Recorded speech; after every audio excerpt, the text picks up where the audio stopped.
is a little slow, looks like, so we'll call the meeting to order. Roll call, everyone is here except for Nanette.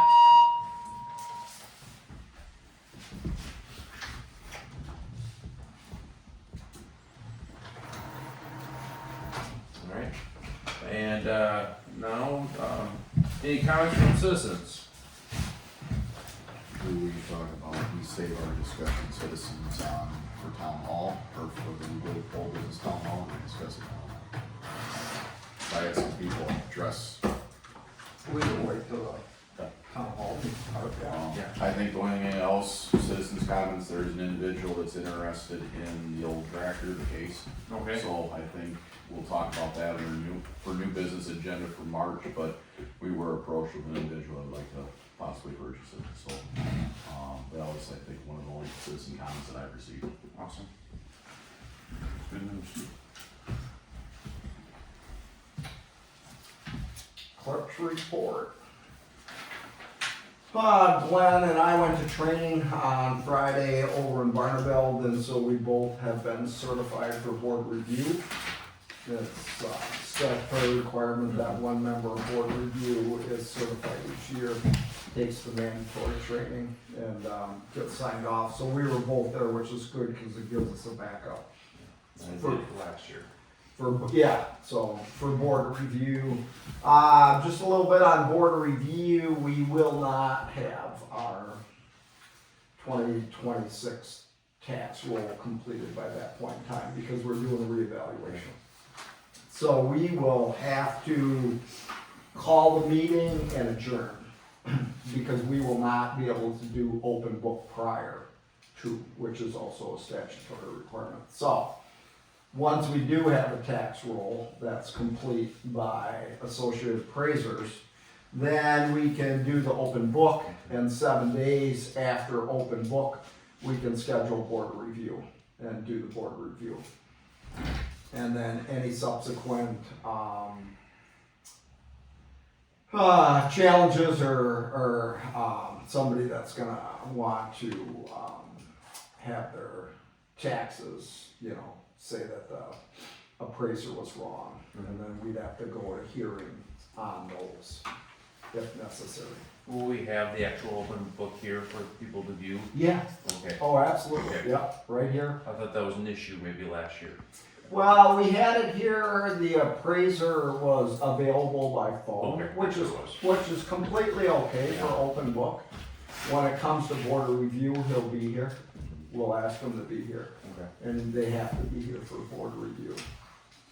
So, it was very good that we went and got that taken care of, and just a little update on where we're at with 2026 taxes, so. And I also did election training back at the end of January. The county with Ariana vaguely offered 4 hours of election training. So one thing that we have to do that they reminded me is that machine's got to get pulled out and the battery charged. I learned that when I was at training. It was like testing or something. Yeah, which they'll do. They'll come out and do that with us, so we'll get that Set up scheduled. already.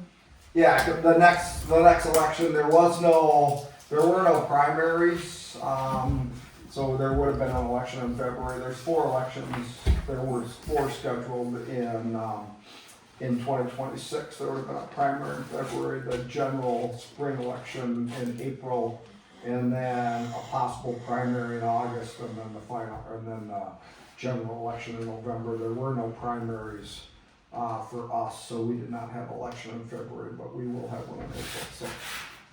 And then I sent the meeting minutes out last Friday from the January meeting electronically.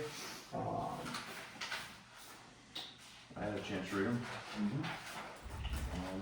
I'll approve the minutes from the clerk's minutes from January. Second? All in favor? Aye. All opposed? Okay. Approved. Treasurer's report.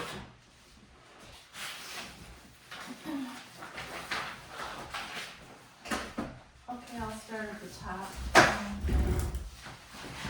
February 10th. Line Energy 229.55 and 62.48. Finger Publishing 166.14 for bids advertisement. Pelletier Waste 810.70. Associated Appraisal 8,993.97, and that's part of the reevaluation is in there. Green County Highway 5,592.68 for salt and chains. Green County Solid Waste 70.35. Beer Becker's 13,085.01.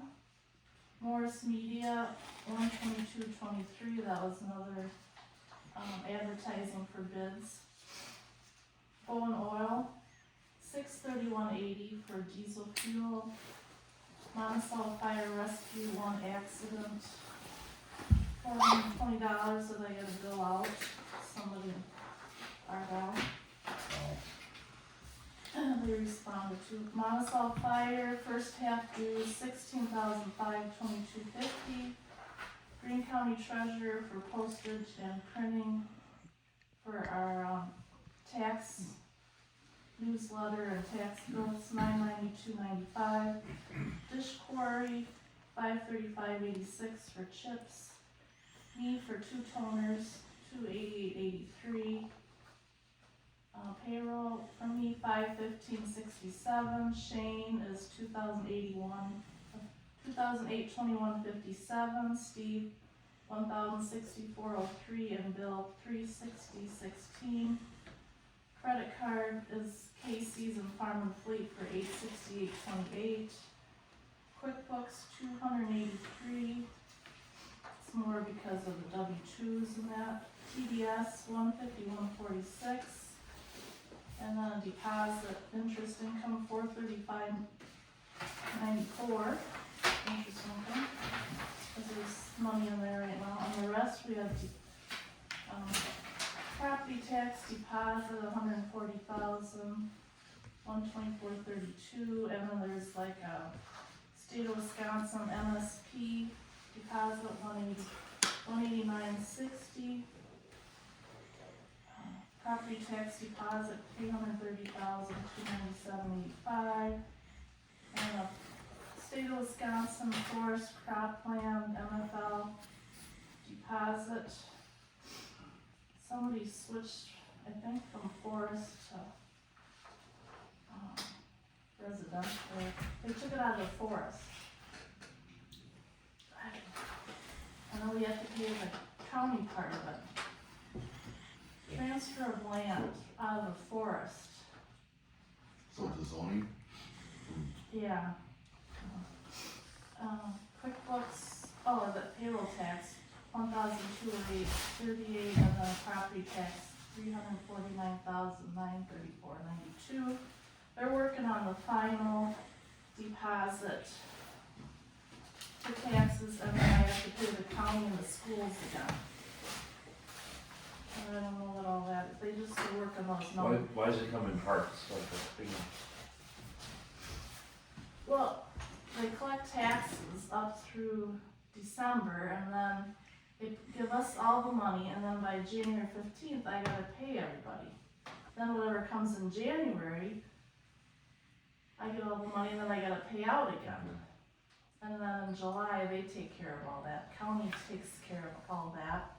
They just send me what I owe, what I get is the rest of it, that we're owed. I don't have to do all this in and out. So, yeah. So I did have a payroll tax I could add onto that'll be coming out. Also $1,220.34, so then I'll have a balance of $562,695.35.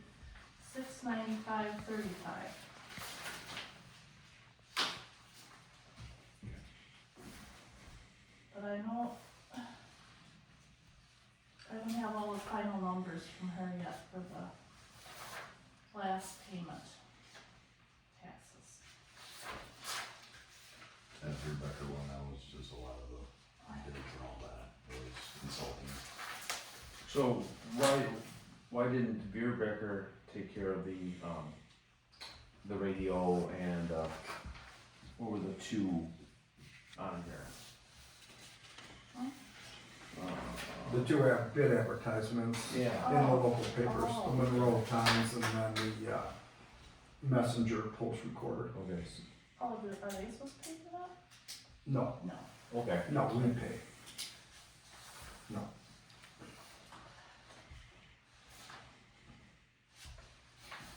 I got a copy of one of them, or a copy Yeah, of it. yeah. They were both in both papers. So I get a balance of 562, 695, 35. But, I don't know what's my. Take care of that as well. It's not, but So they sent that to you, Steve, to have that sent out, No, they took care of it. They sent it right to the paper, and then, okay. then billed us. Then the papers billed us. Okay. I did not send anything to the papers. Okay. move to approve treasurer's report is read. Seconded, And pay bills, I should say. all in favor? Aye. Aye. All opposed? Motion carries.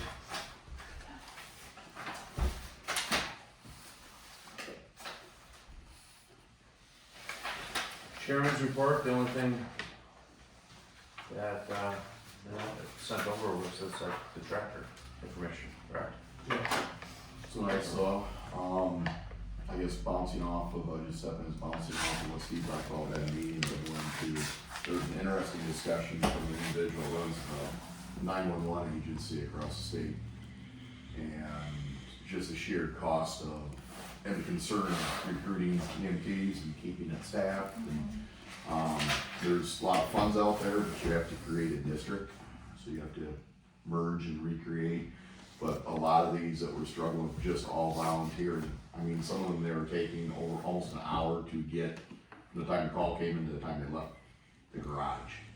Without transportation, it took an hour to respond to get someone to show up. And when they redistrict, they started bringing full-time, and now there are 3 ambulances with a paramedic on each one, and they've got part-time and volunteers, but they were talking, it's $1 million to put an ambulance on the road. But it's amazing, because they said per capita, it was $40 an average per capita for the EMS, it's $85 per capita for fire, it's $150 for garbage pickup, and it's $250 per capita for, law enforcement. So there's a lot of perspective there, you know, so just some interesting facts that they talked about, and really just trying to create a culture and redo things, but in order to get the funding that's available, you'd have to recreate districts, you know, so, it was just interesting. It was really neat how they talked about it. A couple of the counties were up north and far to Wisconsin, up along the Michigan border. And it was just interesting. So This is like state funding? yeah, Great, I mean, we're in a district, so are we set up on what they're talking about? it would be you'd have to create a new, is what it is. You know, like in essence, maybe merge. Greene County and Greene County. I don't know how that would even work. Greene County already has one, but like maybe Greene County and Lafayette County, and then you pull in some of the staff, like maybe I don't know. It was just very unique on, but that was a couple of questions. You know, it's like, well, can we get some of this funding? And they're like, no, you have to. In essence, it's for a new design and a new district. You know, so it's collaboration. It's the willingness to work together to create a new identity and not be independently identified, right? A lot of people want to come up with their own identities and now some of their issues. And well, if your family ain't your current identity, create a new one and then not fail. So it was, yeah, to answer your question, you'd have to create a new district to get the funding, but it was interesting. Conversation. Alright. And then move on to old business, new recycling ordinance. Yeah. First thing, Should have a copy there, Chad. So we talked about this at the last meeting, we need to create a new, amend our existing, I should say, amend the existing recycling ordinance. So we went through what we would be, management of lead acid batteries, major appliances, waste oil and yard waste on page 4. And that's what we talked about at the last meeting. And the only thing that we changed in here was we would accept major appliances, and major appliances are defined on page 2.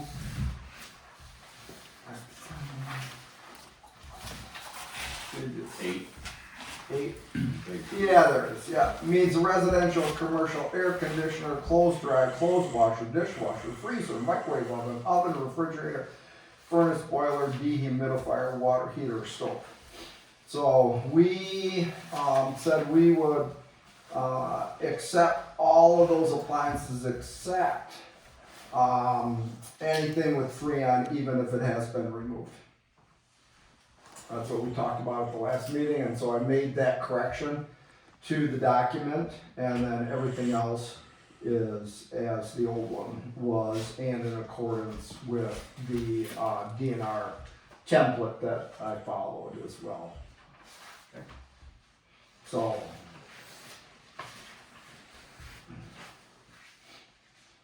and we do have an enforcement capability, which is very nice.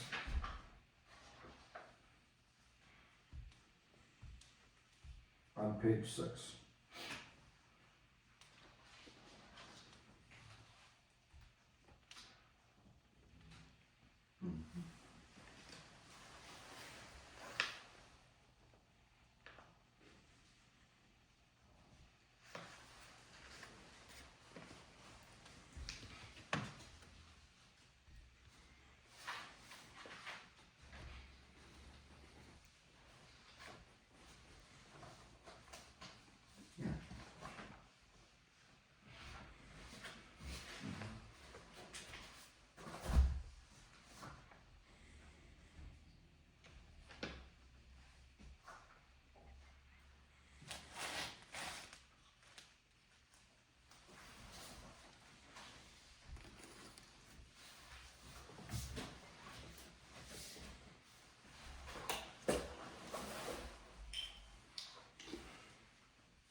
Okay.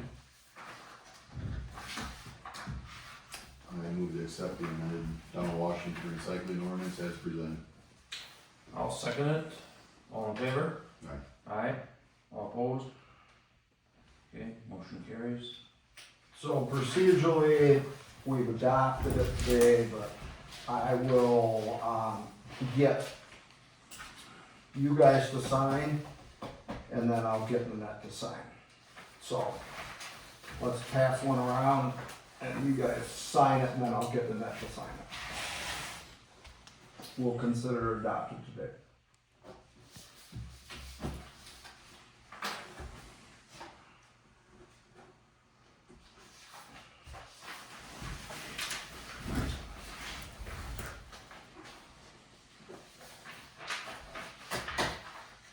Alright, next up is engineering for town hall, and this is one thing we just keep kinda putting on there, yeah. Any updates other than we're going to meet with them for the big opening on the 17th, Tuesday the 17th at 2 p.m.? Yeah, we requested plans in the bid packet, so we had a hard copy here. We'll spend a little time on it Saturday. Part of the committee, Phil and Ryan Tuesdale, stopped in as well at that time and did a lot of the study, and we've got some questions to ask.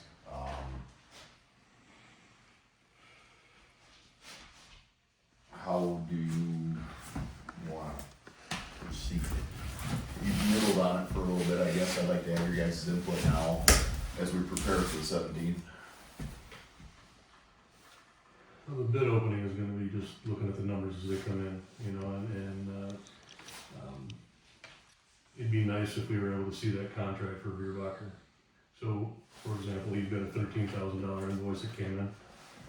If that's just wages for them, that's over 80 hours of design time for them for a cookie cutter building, you know, so I wanna see, I'd like to be able to see that, to understand how they're managing the dollars as they get that stuff. If they're managing the contracts with, the bids that come in, that's gonna be the contractor. How are they managing those dollars, and how are they pushing back to make sure they're adhering to what they said they're gonna do?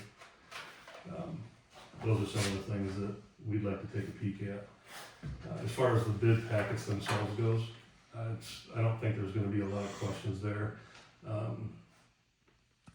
It's gonna be, is there detail in the invoicing? Is it an open book? The very first meeting I asked that question, is it an open book? And open book means you guys get to see what the subcontractors are charging Bierbacher, or is Bierbacher just giving you guys a blank invoice for $13,000? Or is he laying it all out from the subs and what they're charging to make sure that things are being done properly? Those are kind of the directions that my brain is looking at, trying to make sure that you guys have control and that you guys have the ability to push back if you need to. That's going to be in that agreement. Knowing that Bierbacher is going to be the general contractor, from what I can tell, they're the ones controlling the bids. They're the ones that are going to control that guy. All communication from you guys goes through Bierbacher, not to the contractor. So we need to understand what those channels are, so we make sure that you guys have the ability to keep your thumb on it.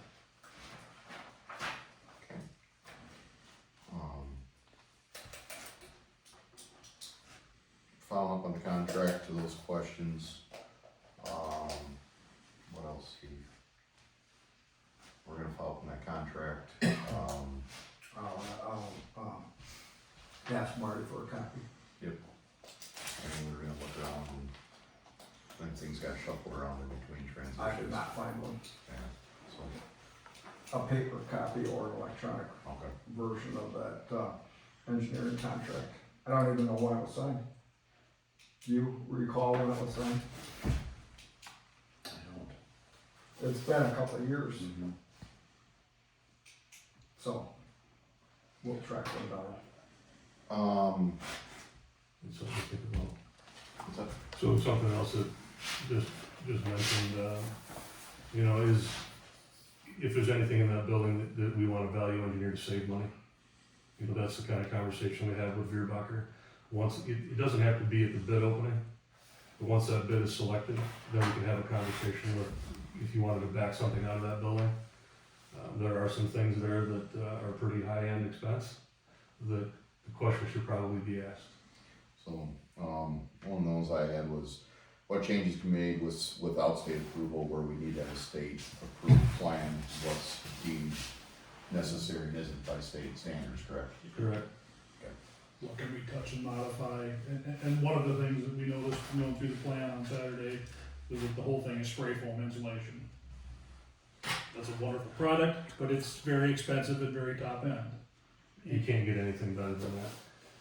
So you're putting spray foam insulation in the building to keep moisture from gravitating through, but at the same time, you're gonna be having salt trucks on the inside of the building, you're gonna be hosing them off. You're introducing moisture to the inside of the building anyways. So at that point, you really wanna pay us 60% or whatever that markup is for a certain product.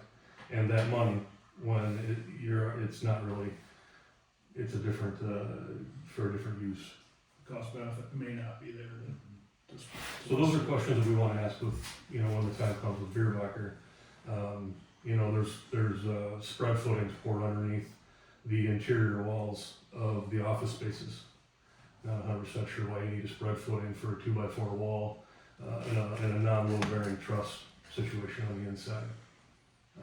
There's just not any weight to office walls, that kind of thing. So questions that could be asked, potential savings that could be had, and I don't know that it's going to be on the bid opening, but those are questions we want to have, have with Bierbacher.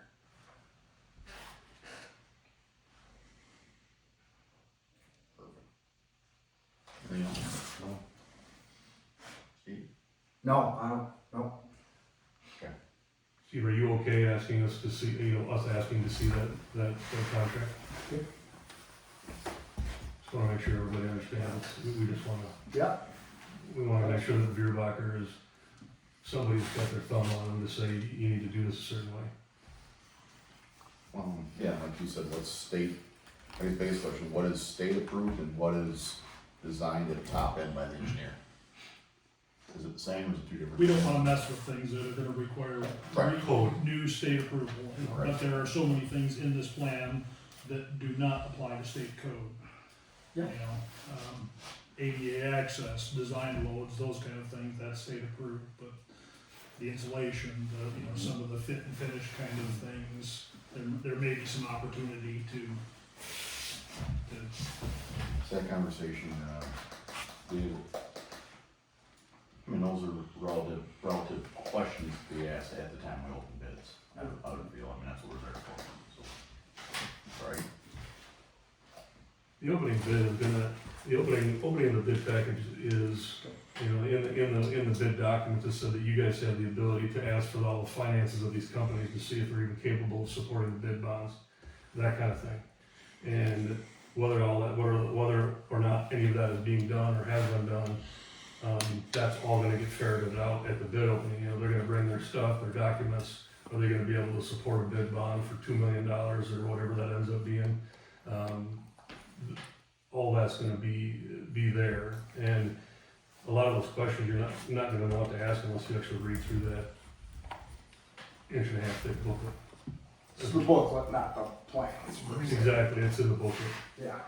Uh, And when it comes to the bid bond, we would rely on the insurance agent to look at the bidders/contractors' okay, financial capacity, because the insurer will not write a bond for that amount of money if they're not comfortable with Correct. there. So it's kind of I don't know that we'd rely on the insurer, i.e. the bonding company, to have done their due diligence to issue a bid bond for that amount of money. Yeah, that's true. Those are the kind of things that are gonna come up at that opening. Mm-hmm. And, whether that guy put his personal house up to afford the bid bond, it all depends on what that insurance agent has Yep. brought forward, right? Yeah, So hopefully, it's all, it's what it needs to be. I'm Yep. sure it will be. Who knows? I mean, they said they reached out to 20-some contractors. It's hard to tell what you're gonna get. It could be anything. 5 would be kind of the top end. Ryan's point and triggered a thought on the insurance builder's risk policy. Have we looked into that for our side of it? We will get that through Horton. Okay. Once we have a contract, and then we have to reach out to our insurance agent. But did the bidding document require the contractor to have 100% performance payment bond at the time that we would actually execute the contract? I was only in that thing for 45 minutes, so Okay. I didn't pick up on that. I don't Alright. know. So that would alleviate some of the builder's risk on our part, because we would carry 100% performance and payment bond. The contractor would go to their insurance company and have 100% performance and payment bond issued to them, and we would hold that bond. If they go bankrupt in the middle of a project, we call the bonding company up, they step in and they have to take over. Yeah. You just make sure everybody's protected. Yeah, Yeah. and the payment part is that covers all first tier liens. So we're free and clear of the first tier liens. I appreciate yours and your guys' diligence on this, because you get into the state and government levels of codes and standards, and it's a whole different level to build privately, so. I'll get a copy of the contract, let you know when I get it, and Thank you. hopefully I'll be able to do that before, he'll send it to me before we head up on the 17th, but the plans and bid proposals are here for inspection. We did get a copy, so they're here if anybody wants to spend some time looking at them.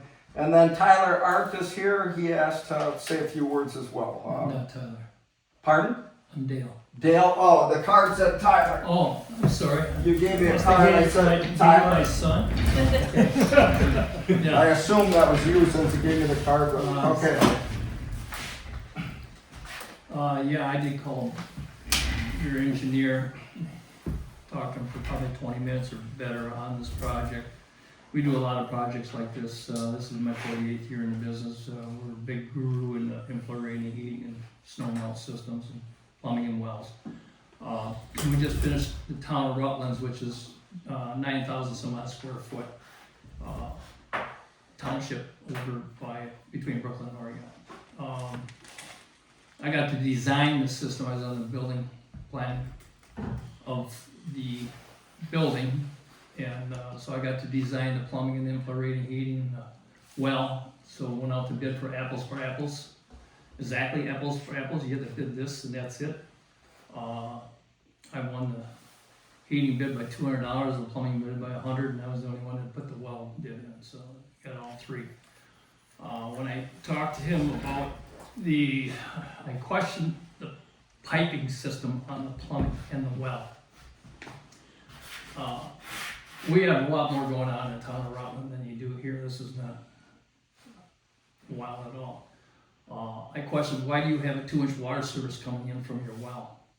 I said, why do you have 1.5 inches going into a residential softener and a residential iron filter system? I called the spec'd out Helmbrand. I called Helmbrand. I says, hey Jesse, he's my inside guy.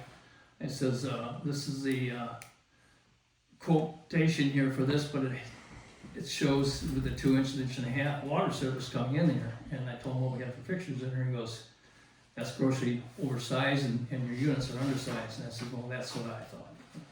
So then I did question, I've never seen a mechanical room in a bathroom. So I did reach out to Dean Peterson. He's the instructor that teaches apprentices in the state for plumbing, and he also teaches the continued ed for the plumbers, journeyman's, masters, and inspectors. And I says, I forwarded the print to him. I says, let me know your opinion. And he goes, I've never seen a bathroom with a mechanical room inside it. And I says, yeah, it can be a little hairy. I says, and I says, it looks like they got the boiler on the mezzanine, and so all the piping to the manifolds that go out into the shop area or overhead and down. I don't see any enclosures that protect the manifolds from anything out there. It wasn't on the bid. And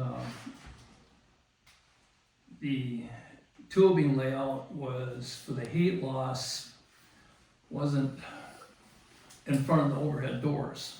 It was there's 6 inches on center at the end of the building where there's just a service door and a few windows there. That's not correct. The piping system there off the boiler was 2 inch. We designed ours, my engineer designed our system, which is 1.25 inches on our boiler, coming out of our boilers to hydraulic separators and stuff like that. So I'm looking at that and going, I wasn't impressed with it. I'm not really impressed with putting a boiler and stuff like that on the mezzanine because your piping overhead and your costs go way up. When you've got to do something like that, it costs us a lot of money to do that compared to just going on the ground. So if you had a mechanical room on the first floor and you just take your lines and you loop them underneath the floor and you insulate it, even with your plumbing, insulate it, everything's overhead in the plumbing too and insulated, that drives cost. So your costs are gonna be way higher to do that than probably what it was for the town of Rutland, which is 9,000 square feet compared to your 6,000 square feet, whatever it is here. So on the mechanical side, I wanted to get a price on the well. So when I talked to engineering, he said, you guys are handling it. I says, yeah, it looks like I read that in the specs and that, so that's why I'm here to find out when that would be, but I would have to have a site plan to scale that and scale off. So you gotta be 250 feet from your salt shed with the well, and you gotta be so far from your septic system and also your storm sewer. You gotta be, and I had that issue at the town of Rutland. We really squeezed it to get the town of Rutland over. So without that, I can't give anybody a bid, so I guess it'll never happen. Unless they get something scaled out, and so that's water over the dam, whatever. But after looking at the plumbing and the infiltrating heating, we do a ton of these buildings, a lot. I decided that our company wasn't gonna take the liability of something like that and put a bid out for either one of them, so. I'm just here saying, this is what I do for a living for 48 years. I sit on the Radiant Heating and Snow Melt Association for the United States and Canada since 2008, and we go through, we're redoing the codes as we speak right now for the United States and Canada on infiltrating heating and snow melt. I see your piping is grossly oversized in both the plumbing and heating. So that's just my 2 cents worth. I just, I just came out here to just say, hey, I would like to get you a price on them. Well, anyways, we do a lot of well work. We got 2 pump on rigs. Okay. Appreciate your insight. Things we need to look into. I do have a folder here, if you're interested, you can take a look at it. It's got a lot of pictures of the town of Rutland, how things were done. This here is like a lick and stick for the engineers. They go through it and they just pull out a book and put it on print, and that's what your infiltrating heating is, and a lot of the plumbing is on this. It don't take long for these guys to do stuff like that, but I see it's grossly oversized. The largest one we did was the Brooklyn Fire and EMS. That was back in 2006. We did all the infiltrating heating out there. But we do a lot of them, anywhere between 5,000 and 15,000. But like I say, the Fire and EMS was 18,000 square foot building. But I've been doing radiant since '94. So I always done baseboard heat since 1977, 78 is when I joined on with my dad. My dad started a company in 1972. My son's 3rd generation. He's running about 75% of the company as we speak right now. But if you want it, I got a folder here. You're more welcome to take a look at it sometime. Give you pictures, whatever you want. Leave it here. Appreciate it. Yep, we'll take a look at it. Just try and help you guys out, so Yeah, appreciate it. Thank you. Anything else? Thank you. You bet. Adjourn. All right, so the meeting, the bid opening will be on Tuesday the 17th in Reedsburg. All right, on to the next, Associated Appraisal Consultants. Haven't heard anything. Haven't heard anything. No. I'll reach out to them and, I'm waiting for my postcard to come in. I know. Billing us. Yeah, they're billing us. I'll have to reach out to them. I haven't seen anything. I thought I would this month, but I haven't, so I'll go ahead and reach out to them.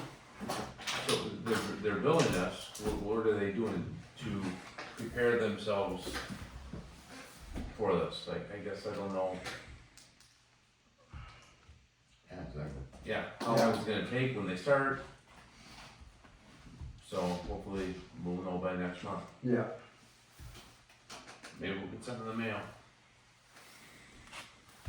Tree trimming, wood chipper rental. Shane, you have some thoughts? So I talked to the county here, said there was that 10 days for $20,000 with the county. And that comes with, the wood chipper and 5 guys with that. Plus the crews there, that's 1 extra guy. And the boom mower and 1 extra guy. They can split up. Usually the crews there and the wood chipper guys stay together.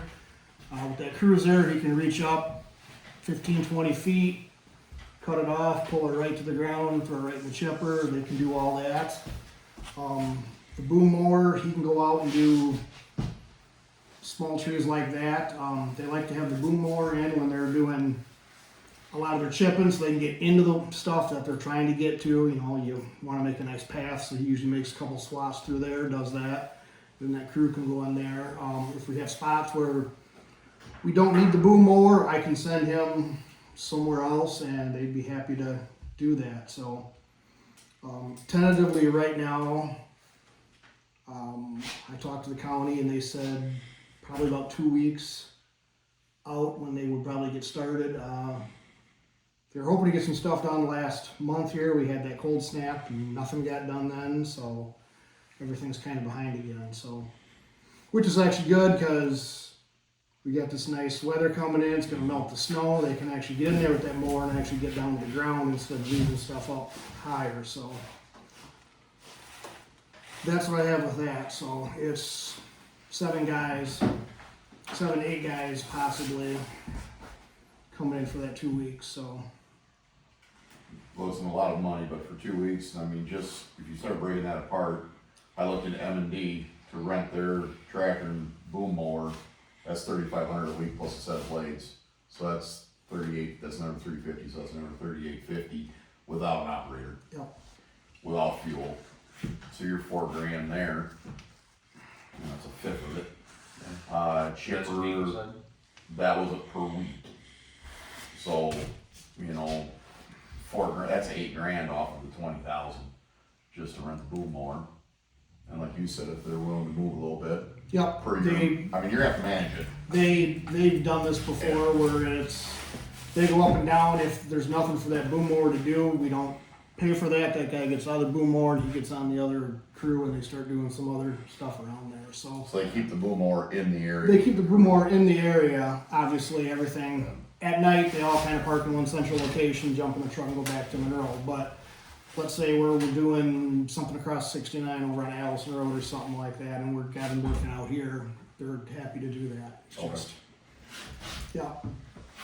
So I mean, that's, you know, that's $4,000 a week. It's $8,000. Chipper is what, I think we And you're paid not getting the guys.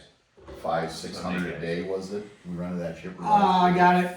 $500 a day? It was, no, we paid $500. Between us and Mount Pleasant, we both paid $500 for the whole week together is what we paid, so. For the chipper, and then we still added the labor And fuel, and fuel. yeah. So, you know, you start breaking it down, I don't think it's such a bad deal for 7, 8 guys coming in. Road report. What are we thinking here? County inspected, they had High Point Road located off County End, section of trees going down that hill to the encroachment. Tree tripping was recommended. Hefty Road, County End to Dividing Ridge. Multiple trees.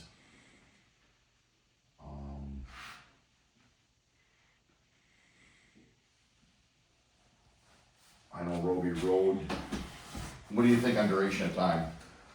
For their report, would they have time to get to Roby and take those big ones down that are dead? Roby's probably the first thing I'll have them do. I'll probably have them drop those first, Okay. clean up that small stuff, and we'll worry about that stuff later. I can always go back in and get rid of that stuff there. It's just dropping the trees with the power lines across the road and the signage and the buildings being that close. I'd rather have them screw something up than myself. So I'd rather have those done first. We can go there, get that stuff cleaned up, and then we can jump wherever we're thinking. So And we also took turns driving around, we've all, I know Chad and Matt talked about it too.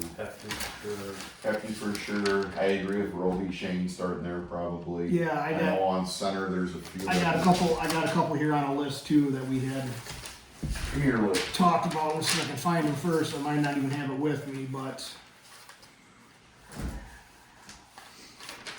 because I know Calvin and I had talked about this last fall when the combines and the big tractors were moving over. And I wrote it down. I don't know if I have it in this packet or not, Glenn. Okay.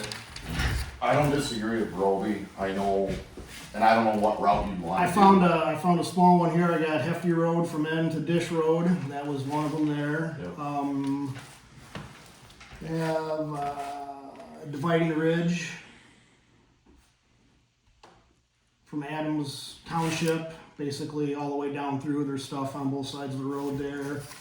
Harper Road, Meadowlark to the west, and some more on Tolman Road. So, I mean, This was last fall that I kind of Mhm. took this one in here, and now that we've been sort of driving around more and looking, I find stuff every day that we can do something. So as far as tree trimming goes, said they can get that big stuff up that I can't get, like that little boom mower. We can get him out and cut all kinds of little Brush. scrub brush and stuff out, and he can go, You can follow spraying. yep. And he can go for hours and hours and hours and mow that, so. Cause if they did Roby, then went up High Point and Hefty, dividing ridge to Hefty, and made a loop. I guess they just try not to, my thought was just try not to pay them to move, as, you know, Yeah. keep it consolidated if we Yeah, can. that's usually what we try and do. I know we did this last year, and they were kind of surprised too. They actually moved a little bit quicker than they thought they were gonna. So I mean, it does good. They do good. So I mean, Yeah.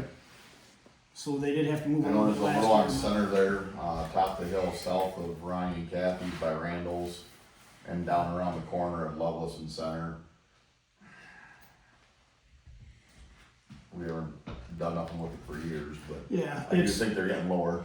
it's always good if we can, like down on like Loveland Road. I had them kind of when you come off the center, turn on to Loveland Road. I had them clean some of that out a couple years ago. I didn't go any further than that because we were out of time. I mean, I could have them go down a little bit further yet, get some more of that stuff cleaned out. I can have them go. I mean, it just all depends on what we do. So it used to be said it was $3,000 for a week.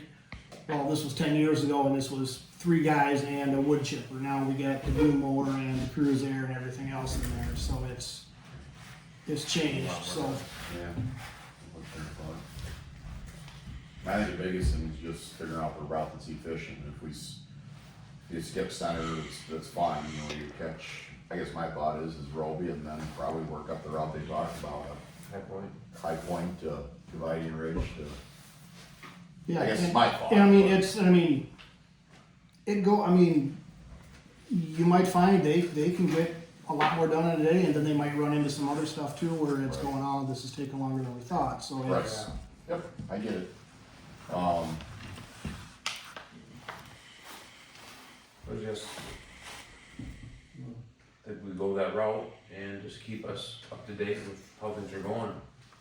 Yeah, I mean, the brush is gonna, if we don't get on top of this brush in a couple of years, they're gonna be trees, but, we got some stuff that's hanging over, it's gotta get taken care of, and some dead ones, like you said, are major just the dead liabilities. ones that are starting to scare me now. I see more and more of those all the time. I found the road report Yep. from the county. Yep. And then you were gonna just add, center. Yeah, Center and Shane, Roby's been on our radar since Yeah. I've been on the board. Yeah, cause the summary is all roads listed above were inspected. Tree trimming is recommended only on High Point Road and Hefty Road as described above. All other inspected roads were found to be satisfactory, but then further down in this text string, But here's the roads they inspected, this is what county did. Buckskin, Tucker, High Point, Church, Hefty, Walnut, Sullivan, Coleman, Hilton, Dish. So that's the roads they inspected. When did they inspect them? January 14th is when we got the report. Right. Because if you inspect them, anytime after September, October, when the leaves are gone, the roads are, the trees are totally different once all the foil. Yeah, I mean, this was probably So, first part of December Yeah. inspection. So, agreed, yep, they go back up. So, but those are roads that were checked. Roby wasn't on it, but I know that's a priority. You talked about that as long as, Yeah. for the last few years. Those are the dead ones. And Center's pretty low hanging.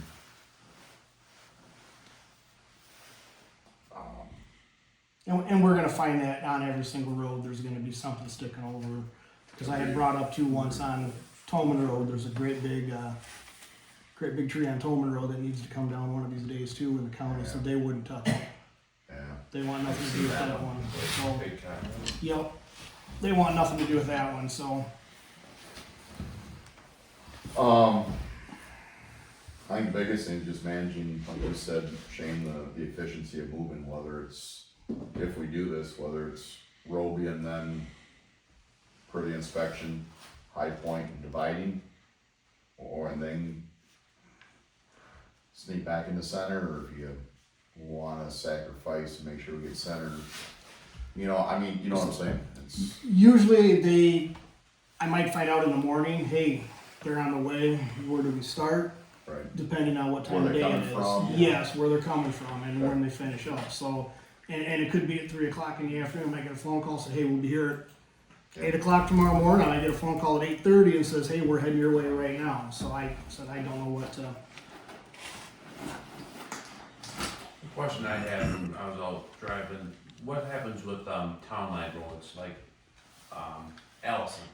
If there's some trees on both sides, they're not just gonna, our side, are they? We, some of those roads that are shared, they're not split down the center. We have so far up and then they have so far up, even though that's, because you can't split a road right down the center that way. So our section is this and their section is this, so it's so. 4 Mile Road, we got 2, they got 2. Yep, Which, like, for example, on, Allison, which section is ours? we have from Gutsmer up past that stupid bridge that I'd like to set on fire.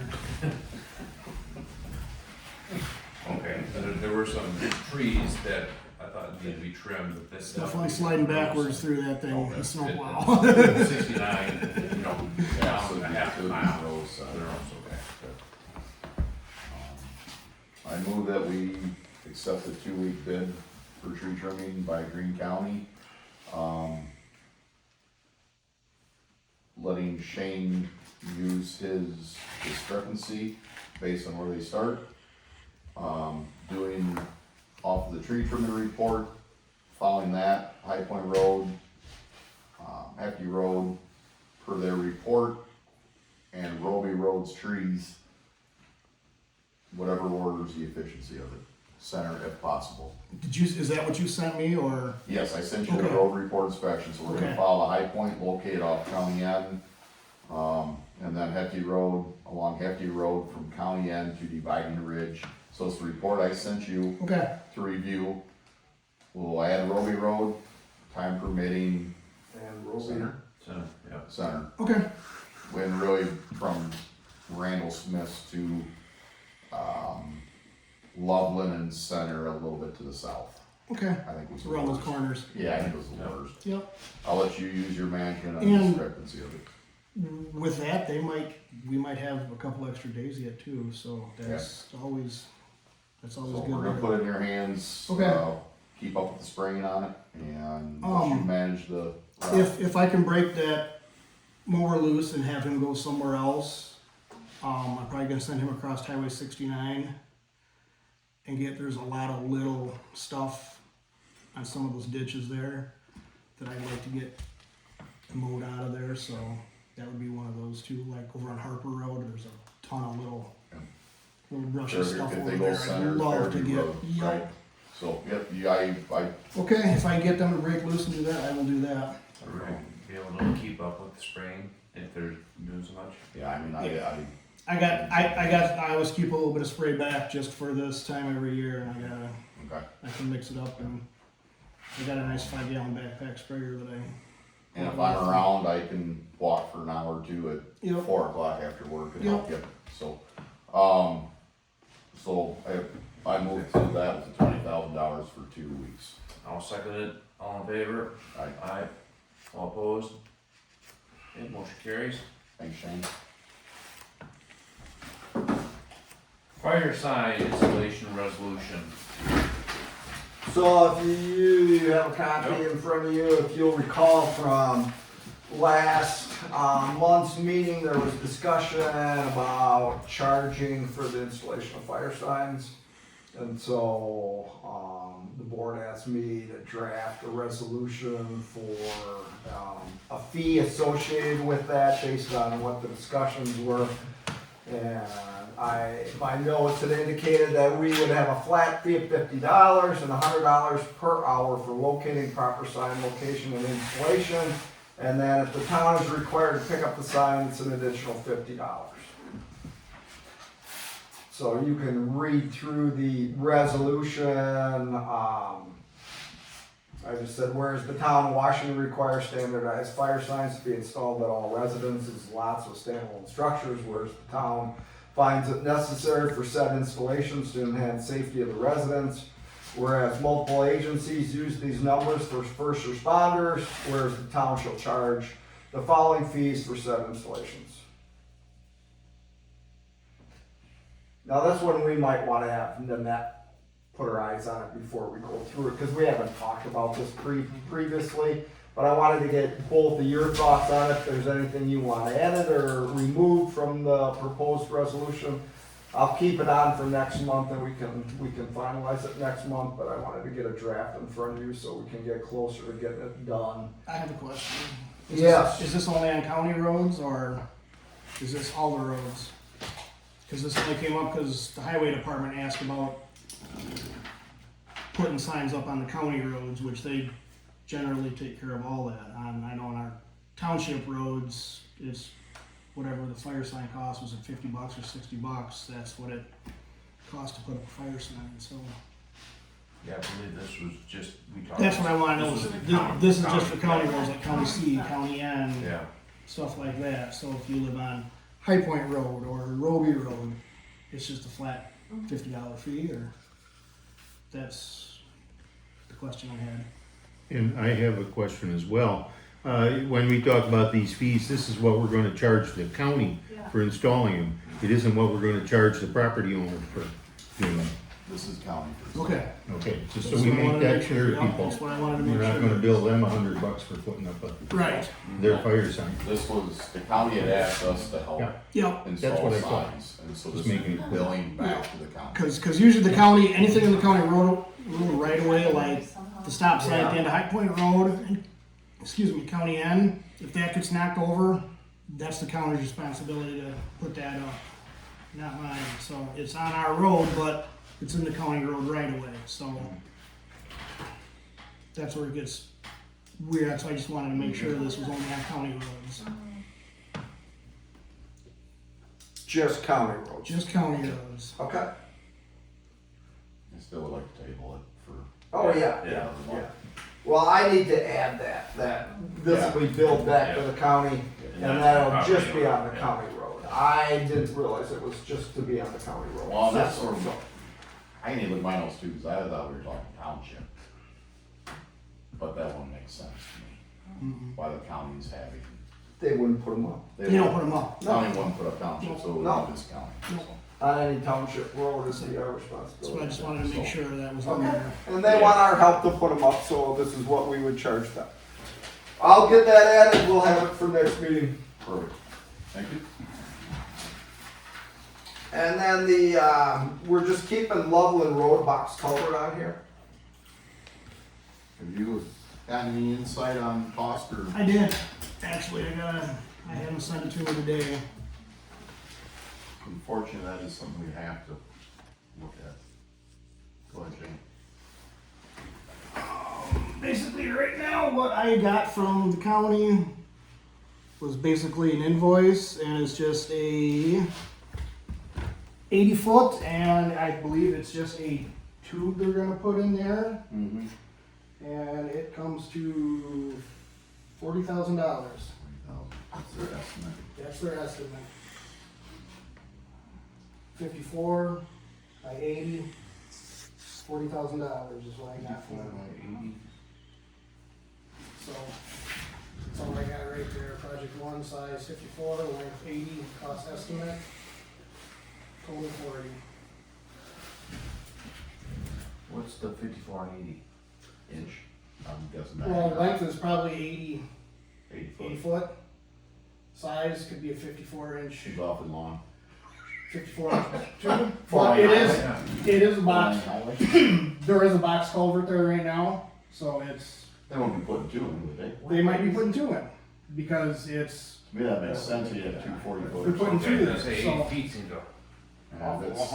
They're gonna put two 54 that's inches. just what I have with the, Okay. that's all I got with that. Makes more sense.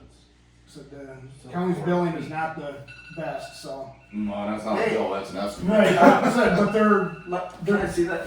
I can actually just send it to you. Okay. You wanna send it I will to, do, My phone. Yep. Cause, what's out there right now? There's a concrete box culvert. Yeah, I know, what are the dimensions? Good question. Well, if we- Oh, wait.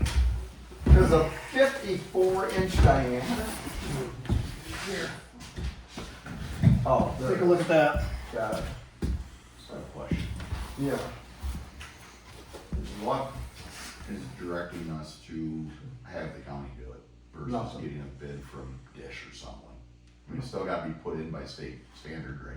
Well, then you'd have to have somebody size it though, unless you're gonna accept what the county. That's why I'm proposes. asking, what is the benefit of having the county do it versus, cause then we gotta have an engineer involved. Yep, to stamp it, to look at the watershed and make Which is sure that also- what goes in there. From the last town's meeting, Green County had that slows the process down drastically. And it sounds like this one, they almost want to, they want to one lane it or they wanted to close it, right? Yep. Yeah. That's what they wanted to do with it. Okay.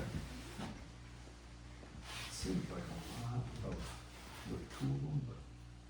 Well, send it to me, I'll take a look at it because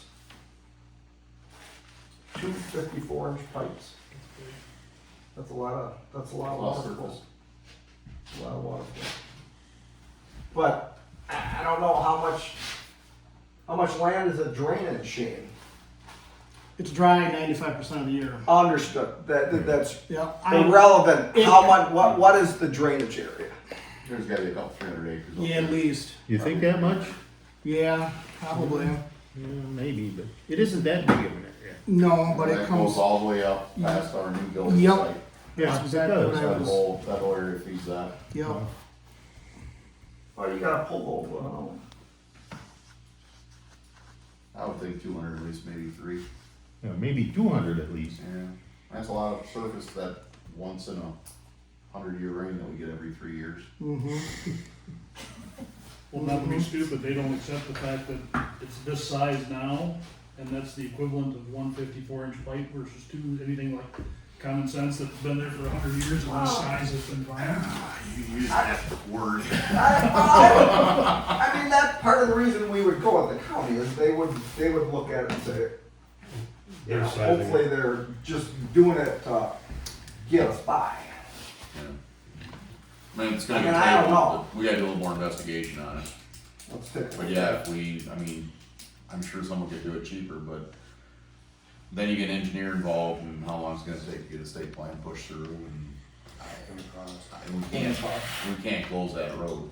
I've had other people come out and like add onto a culvert or do other stuff there too. But as far as actually putting in a culvert, when there's a road involved, it's just simpler to have the county do it because it's engineered right there. Any liability, anything else falls on them, Okay. not on us. That's That's why I'm asking. that's why we usually have them do it because they have all the. I agree.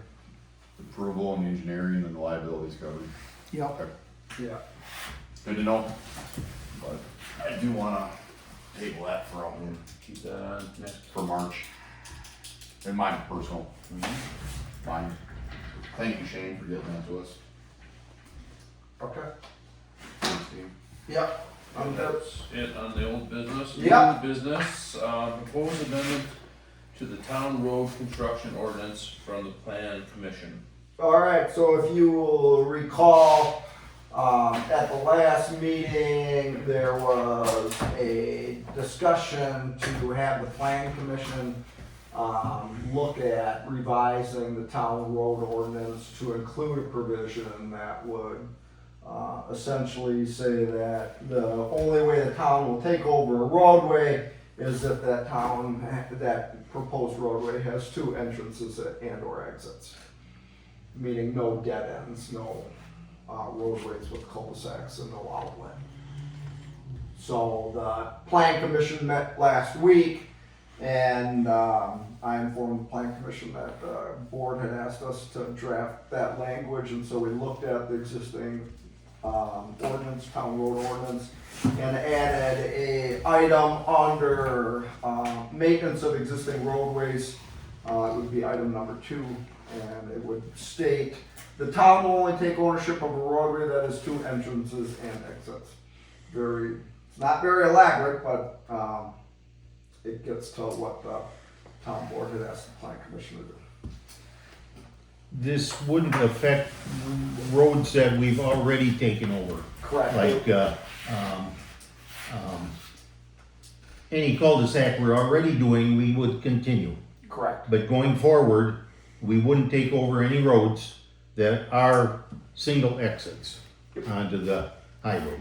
We would only take over roads that have an entrance, a thoroughfare, where you can drive through and out the other side. So I unfortunately missed the planning commission meeting. Mhm. Walk me through the discussion, walk me through the talking points, the pros and cons of the discussion. What you can recall. Well, mainly, from a snow plowing and maintenance, situation, it's been a lot of problems that way, with the cul-de-sac type of thing. And then the fire and ambulance situation, if there's only one entrance and it's blocked, we're looking at having a second entrance, so fire and emergency vehicles can get in and out. That's the general discussion. So a road has to be 22 feet for our ordinance with 4-foot shoulder. Yes, If I yes, remember that correctly. yes. And that's the way the current law is, and that would not change. So, Just 2 on each side. Correct. 2 foot of shoulder on each side, total of 4. total 4. Yeah, the road construction standards and width Well, my would point not is change. if that's passable, I guess I don't know if couple of my thoughts on this, because I'm asking questions, I Yeah. need more information. Yeah. If it's passable, at 22 feet, it should be passable. A lane is 11 feet wide, so it's passable. Yeah. Or we're not gonna take it over anyways. So I'm not sure a dead end or a 2 point of interest is relevant. Cul-de-sacs, I don't know, I hate cul-de-sacs, they're a pain in the ass, but I also don't wanna shoot ourselves in the foot where we're gonna miss out on development because cul-de-sacs are the way to do those. I'd like to keep those houses concentrated in one area than to put a road in there and lose all that. looking at the ordinance for a legal cul-de-sac and the diameter, if the truck's in two-wheel drive, once it's bladed, I can make the outside radius turn with the plows we have. Uh-huh. Snow has to go off the road, Yeah, so I'm not sure other than that, snow goes off. yeah. I'm a little bit with Shane on, so what about, was there any discussion on grandfathered subdivisions? They're not developed, but they've been grandfathered in before 2000. What about those? The only discussion we had was that they,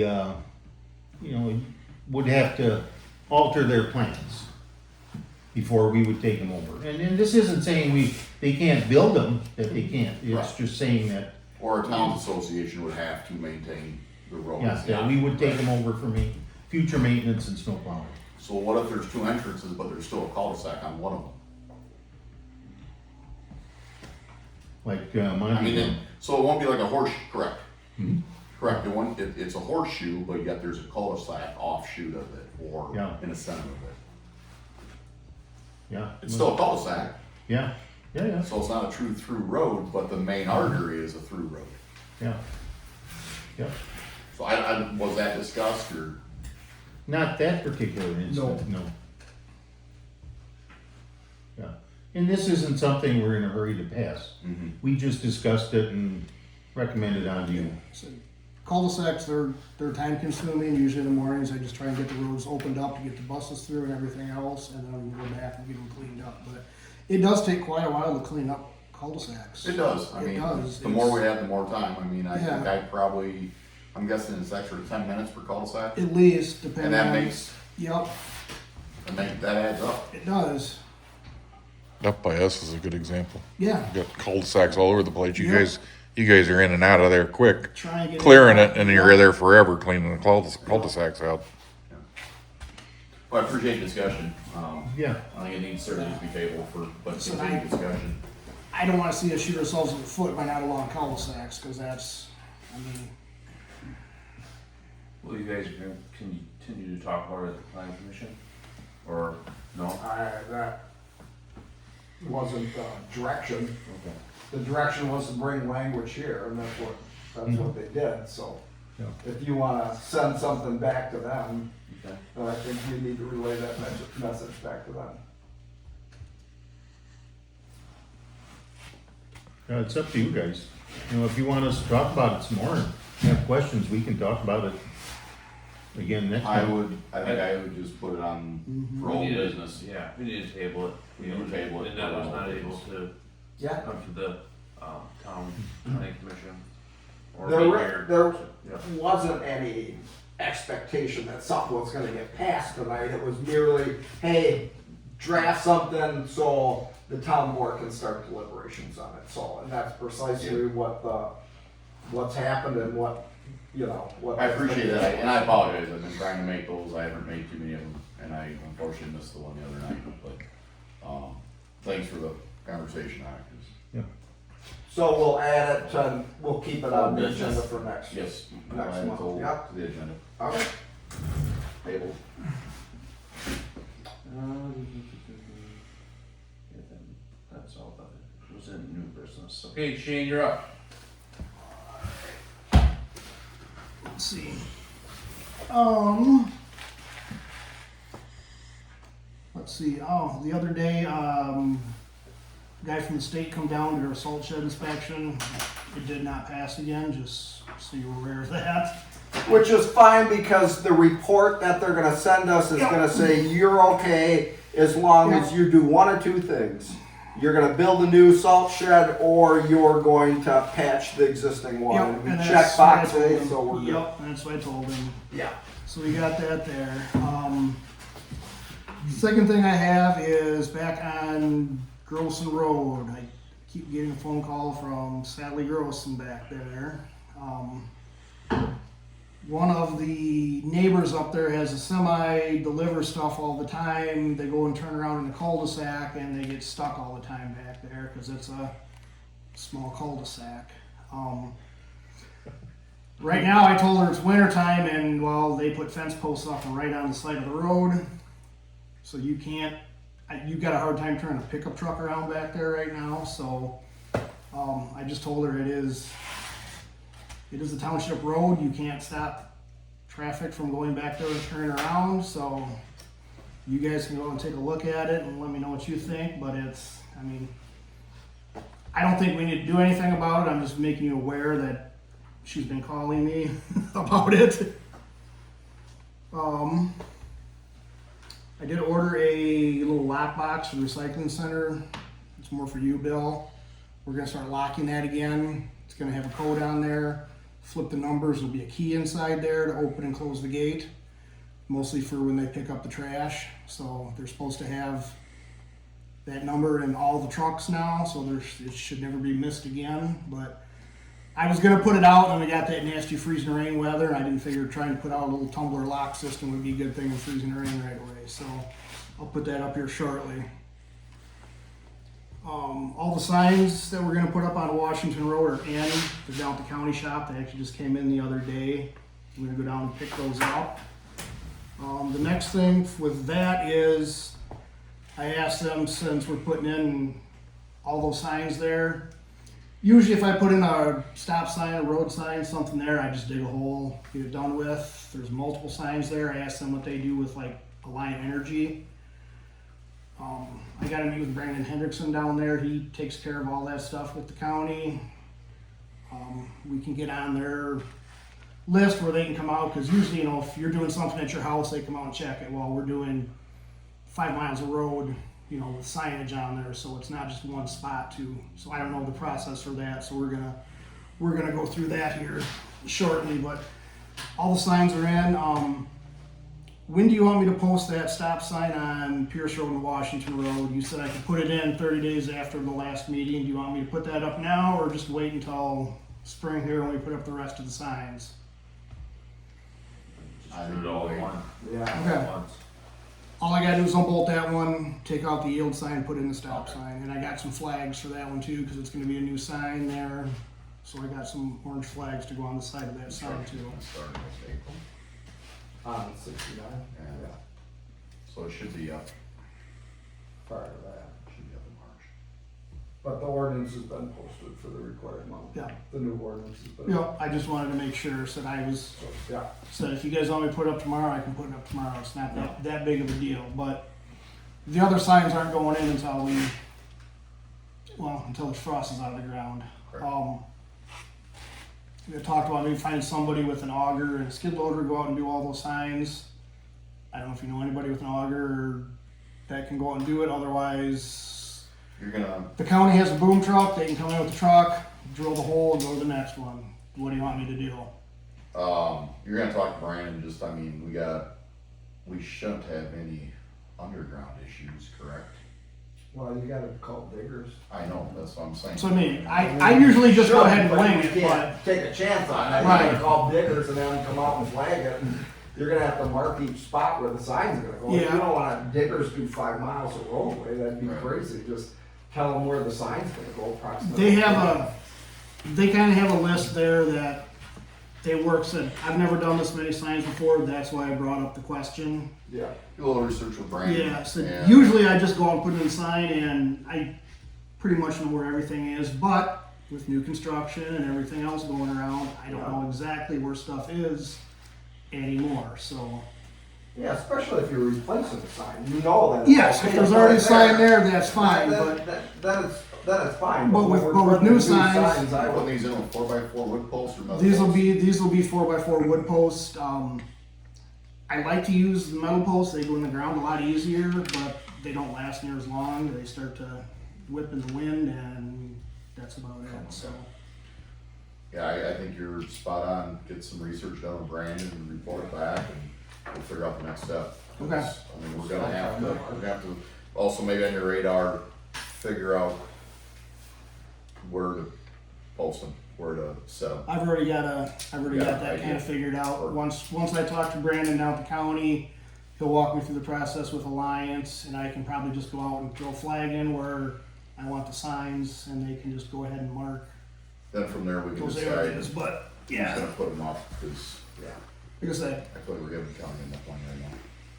like I But said, I We don't also have mind. the insurance to cover it. Right. Listen, might be the best price. You're Might giving be a the lot best of it, price. might be the best I don't price. mind doing one post or whatever at a time, but when you go out there and start digging some of those, you're gonna hit nothing but rock out in a lot of those spots out Let there. the And, county carry their auger. and with a post hole digger, just by hand, No, it that's takes a crazy. while. So, a few of them are fine, but Well, in March, I think we can figure that out. We can throw it Yeah. on. I'll have all the information for you guys in the next So we'll month. throw it on the agenda for that. Perfect. Anything else, Shane? That is all I have. How's the plowing and salt going? Are we above We're, average? Are we over on salt this year? we really haven't had an average year in how many years, so I think this year is probably our normal average year. So I think we're pretty much spot on with salt. Salt shed is full right now. So hoping it makes us through the rest of the year. Said we were busy last month. We used more rock chips last month than we did salt, but so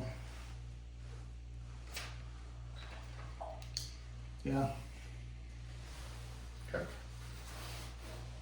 Good deal. Alright, thank you. Future meeting agenda items. Here's what I got on the list. We'll have the sale of the case tractor, and we just talked about sign installation. We'll have the proposed amendment to the town road construction ordinance. We will have, associated appraisal item on there, and I got a to-do to reach out and discuss with them. Wood chipper is done, and we'll have Loveland box culvert. We'll also have engineering for the town hall. And I do wanna just circle back to that item, engineering for the town hall. I did let Glenn know, but, last week, 2 weeks ago, I got a call from Marty, and, someone had to sign off on our, stormwater discharge permit. which is required by the DNR in order to keep the project moving. So they sent me a 4-page document and asked me to sign it. Since then that was gone, I checked in with Glenn to let him know I was gonna sign it, but I signed it and scanned it and sent it back to them. So it's the WPS wastewater or or stormwater discharge. So, but that's what that little retention basin is for, so. So they can apply for it, so I signed off on it, just to let you know. So that'll then, engineering for the town hall will be on there as well, and that's all I have right now for next meeting agenda items. You guys either one have anything else? Got it covered, I know. Okay, Brenda, do you have anything? Shane? I do not. Bill? No? Oh, last year we had the election, something about the election. Oh, did you? The caucus? Like just, Last year would have been the caucus. Yep. That would have been in January. Oh, yeah, the caucus would have been in June, yeah. well, in March we had election April 2nd, 2020. Oh, this is 2024. Yeah. But I don't know if you have Let me check March of 25. back too far. I don't know if you have to say it. If you just announced it or something. I don't know. We had BOR, open book, Oh, yeah. election. The old one.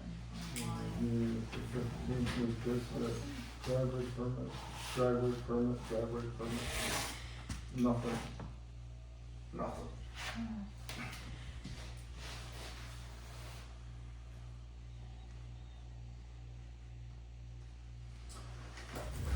You have to list your election workers or anything. I don't know. I should do that. You can list your Yeah. election workers. Yeah.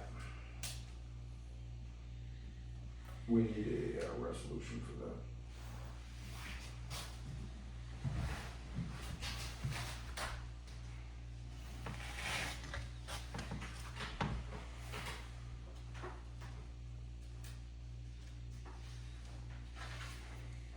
All good? Mm-hmm. Okay. Just need a motion to adjourn. I'll second it. All in favor? Aye. All opposed?